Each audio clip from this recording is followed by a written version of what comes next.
आवास में बिजली एलपीजी कनेक्शन की भी सुविधा उपलब्ध होगी। पहले दोस्तों आप लोगों को सिर्फ प्रधानमंत्री आवास योजना का ही लाभ दिया जाता था, लेकिन इस बार जो भी आवास बनेंगे उसमें आप लोगों को यहाँ पर बिजली की भी सुविधा उपलब्ध मिलेगी और साथ ही आपको एलपीजी कनेक्शन की भी सुविधा दी जाएगी। चलिए दोस्तों, प्रधानमंत्री आवास योजना से रिलेटेड और भी कुछ इन्फॉर्मेशन है, इसमें कैसे अप्लाई करना है, पात्रता दस्तावेज वगैरह सभी कुछ इन्फॉर्मेशन मैं आप लोगों को डिटेल में बता देता हूँ। वीडियो के डिस्क्रिप्शन बॉक्स में मैं आपको डायरेक्ट ही लिंक दे दूंगा, जैसे ही क्लिक करेंगे तो आप डायरेक्ट ही इस वाली वेबसाइट पर आ जाएंगे और यहाँ पर आप लोगों को प्रधानमंत्री आवास योजना से रिलेटेड कंप्लीट इन्फॉर्मेशन देखने को मिल जाएगी कि इस योजना के अंतर्गत अब 2024 में कौन कौन लोग इसका लाभ ले सकते हैं, क्या पात्रता रहने वाली है और साथ ही आप लोग अगर इसमें ऑनलाइन अप्लाई करना चाहते हैं या फिर ऑफलाइन अप्लाई करना चाहते हैं तो आपके यहाँ पर कौन कौन से डॉक्यूमेंट्स लगने वाले हैं। सबसे पहले तो आप लोग यहाँ पर बेनिफिट्स के बारे में जान लीजिए कि अगर आप लोग इस योजना के अंतर्गत आवेदन करते हैं तो आपको क्या क्या लाभ मिल जाते हैं। तो अगर दोस्तों आप लोग गांव में रहते हैं तो गांव में यहाँ पर मात्र आपको 1,20,000 रुपए ही मिलने वाले हैं। इसी के साथ में अगर आप लोग शहर में रहते हैं तो शहर में आवास योजना के अंतर्गत आप लोगों को गाँव की अपेक्षा ज्यादा पैसे दिए जाते हैं। इसके बाद में हम बात कर लेते हैं यहाँ पर प्रधानमंत्री आवास योजना ग्रामीण की पात्रता और क्राइटेरिया के बारे में। तो यहाँ पर सबसे पहली पात्रता यह है कि जो भी लाभार्थी है वह भारत का नागरिक होना चाहिए।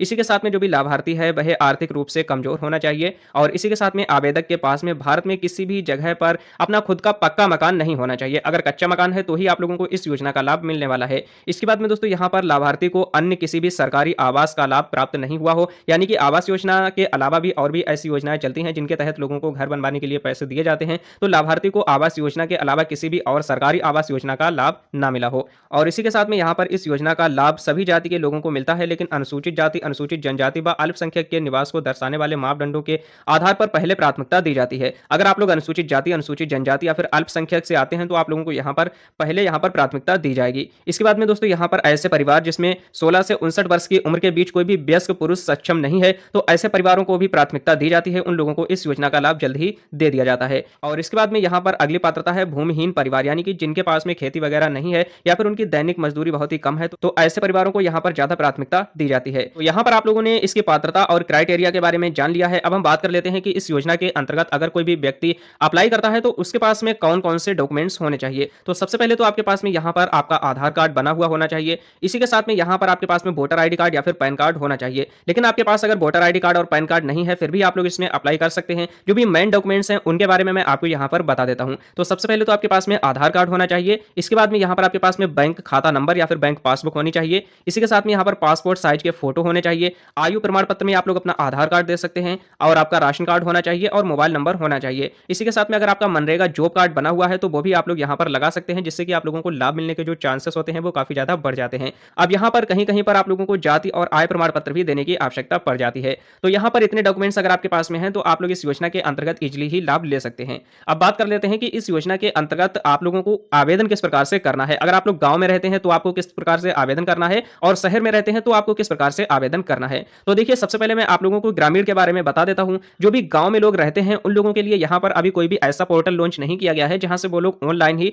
अपने फॉर्म को फिल कर सकें। प्रधानमंत्री आवास योजना ग्रामीण के लिए आप लोगों को करना क्या होगा, ऑफलाइन ही फॉर्म को जमा करना होगा। यहाँ पर आप लोग ऑनलाइन आवेदन नहीं कर सकते हैं। अब ऑफलाइन आप लोग कहां कहां पर फॉर्म को जमा कर सकते हैं, तो आप अपने ग्राम पंचायत के सचिव से मिल सकते हैं, वहां पर अपने फॉर्म को जमा कर सकते हैं। इसी के साथ में आप अपने गांव के प्रधान से भी मिल सकते हैं और साथ ही आप अपने गांव के सेक्रेटरी से भी मिल सकते हैं। ये 3 व्यक्ति ऐसे होते हैं जो कि आप लोगों को प्रधानमंत्री आवास योजना ग्रामीण का लाभ दिलाने के लिए काफी ज्यादा सहायता करते हैं और इन्हीं के हाथ में होता है कि किस किस को आवास दिया जाए और किसको आवास ना दिया जाए।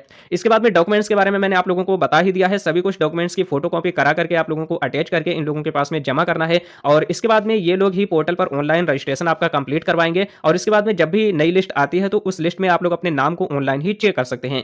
यह प्रक्रिया हो गई प्रधानमंत्री आवास योजना ग्रामीण की। अब जो लोग शहर में रहते हैं तो उन लोगों की क्या प्रक्रिया रहने वाली है, तो उनकी थोड़ी सी प्रक्रिया जो है वो अलग है। इसमें आप लोग ऑनलाइन ही अप्लाई कर सकते हैं, लेकिन अभी क्या है, अभी जो ऑनलाइन वाला पोर्टल है वो अभी स्टार्ट नहीं हुआ है, वर्क नहीं कर रहा है। पिछले जो फॉर्म ऑनलाइन हुए थे तो वहां पर ऑनलाइन का लिंक लगा हुआ था। अभी फिलहाल ऑनलाइन वाला जो लिंक है उसे हटा दिया गया है और जब भी ऑनलाइन पोर्टल स्टार्ट होगा तो मैं उस पर वीडियो बना दूंगा और आप ऑनलाइन ही अप्लाई कर सकते हैं। इसके बाद में दोस्तों यहाँ पर भी आप लोगों को सेम यही सभी कुछ डॉक्यूमेंट्स को देना पड़ता है और आप लोग इसमें खुद से ऑनलाइन अप्लाई कर सकते हैं। तो जब तक प्रधानमंत्री आवास योजना शहरी में ऑनलाइन पोर्टल स्टार्ट नहीं होता है तब तक आप लोगों को अपने डॉक्यूमेंट्स को ऑफलाइन ही अपने वार्ड मेंबर के पास में जमा करना होता है और उसके बाद में ही दोस्तों आप लोग इस योजना का लाभ ले पाएंगे। तो यहाँ पर मैंने प्रधानमंत्री आवास योजना ग्रामीण व शहरी दोनों का ही प्रोसेस बता दिया है। अब यहाँ पर मैंने कुछ इंपॉर्टेंट लिंक्स भी ऐड कर दिए गए हैं जिससे कि आप लोगों को आसानी हो जाए। जैसे कि अगर आप लोग प्रधानमंत्री आवास योजना की वेबसाइट पर जाना चाहते हैं तो यहाँ पर क्लिक करके जा सकते हैं। एप्लीकेशन स्टेटस चेक करना चाहते हैं तो यहीं से चेक कर सकते हैं। प्रधानमंत्री आवास योजना की अगर आप लोग लिस्ट को देखना चाहते हैं तो क्लिक हियर वाले ऑप्शन पर क्लिक करेंगे और अपने नाम को